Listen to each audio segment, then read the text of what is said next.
So hello everyone, good morning সবাইকে। তোমরা সব কেমন আছো? আশা করছি সবাই ভালো আছো, আমিও ভালো আছি।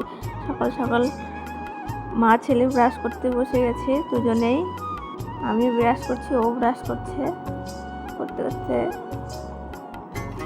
আজকে ও একা একাই ব্রাশ করছে, আমার সোনা পাপাটা। তো ব্রাশ করতে করতে ও উঠে গেল, উঠে গিয়ে বাতুপুরি করছে, করে আবার এসে বসলো। ও বলছে আমি আবারও কলগেট নেবো।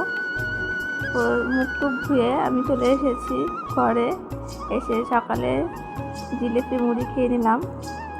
তোমাদের কার কার জিলিপি মুড়ি খেতে ভালো লাগে কমেন্টে জানিও। আমি খেতে বসেছি, ও মাতব্বরি করে জুতো নিয়ে এসেছে, কাকায়ের জুতো পরে। শুধু বড় মানুষের জুতো পরে ঘুরে বেড়াবে, তো ও জুতো পরেছে, পরে ঘুরে বেড়াচ্ছে। শুধু মাতব্বরি আর মাতব্বরি, কারো কথা তো শুনবেই না। ও আবার আমার দিকে তাকিয়ে আছে। তো সকালের বিছানাটাও তোলা হয়নি, তারপর চলে এসেছি ঘরে। ঘরে এসে বাসি বিছানা তুলে নেব।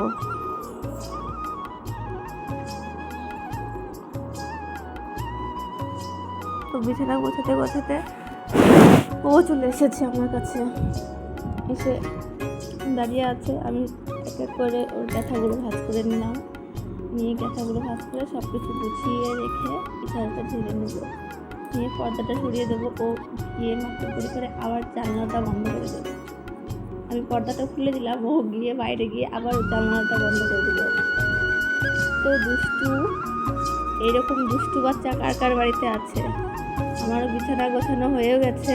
এবার চলে এসে দেওরের ঘরে। ওর কিছু জামা কাপড় ধুয়েছিলাম কালকে, সেটা ভাঁজ করতে। কয়েকটা গেঞ্জি ও বিছানা চাদর ধুয়েছিলাম, তাহলে সে কভার, সেগুলো ওর পাল্লাতে রেখে গেলাম। তো বন্ধুরা, আমার ভিডিওগুলো যদি ভালো লেগে থাকে সবাই একটু লাইক কমেন্ট করে পাশে থেকো।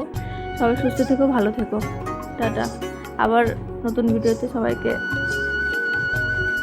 স্বাগত জানাই।